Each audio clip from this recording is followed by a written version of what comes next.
do something I've never done before. Years ago, long before we had this show, I was contacted by a man who said he had some delicate information to share with me. He told me about a plot that would have severe repercussions if it was carried out. Of course, we verified key elements of this guy's story with the police, and now I've decided to meet with him.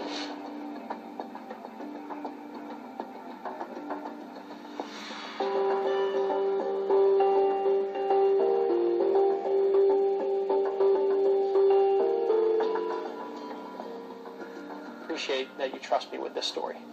You're the only one I would have told it to. Tell us who your former boss was. And the reason that we're not saying his name is out of respect for your service to him. Yes. Well, I did a lot of chauffeur and bodyguard work for a lot of people, a lot of very important people. And he wound up being one of the people that I drove and bodyguarded for. Right, and someone you knew and got to know. Very well, yes. Okay.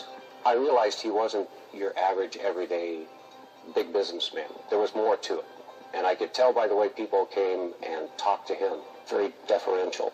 And you told me that he went and met with the U.S. President. Yes, he did. Okay, you go to meet with the U.S. President, you get to be somebody. Again, powerful people tend to stay with each other and in social groups. And another very powerful person who was in government came, and he had his usual cadre of feds in their nice little cutout stamp suits and earplugs and talking into their sleeves. It was one of those security people who met me for drinks. He just started talking, and he started asking me just basic questions that I had the feeling he already knew the answers to about myself. He started to tell me a story. I'd love to hear that story. You know that's what we're here to do. Let's tell the story.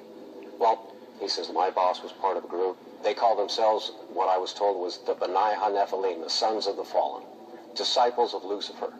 And just so that you understand, they believe that the God of the Bible is evil. And they believe that Lucifer is good.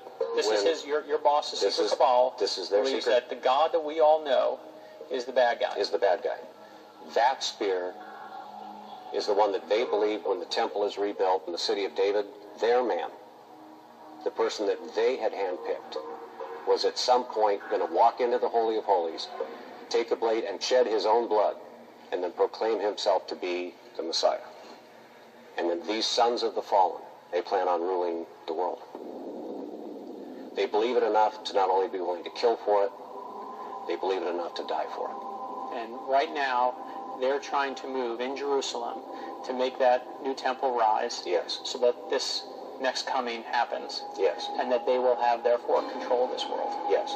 Now, the key thing to me is you don't believe that Lucifer's the good guy in the story. No. You're not trying to tell us that all this happened, but you're saying that whether it's true or not, it doesn't matter. But the idea is that these people still exist today. They still exist today. They're still out there now. As far as I know. And they're still either hunting for that spear or have that spear. That's what they say. That's a scary story. It scares me too.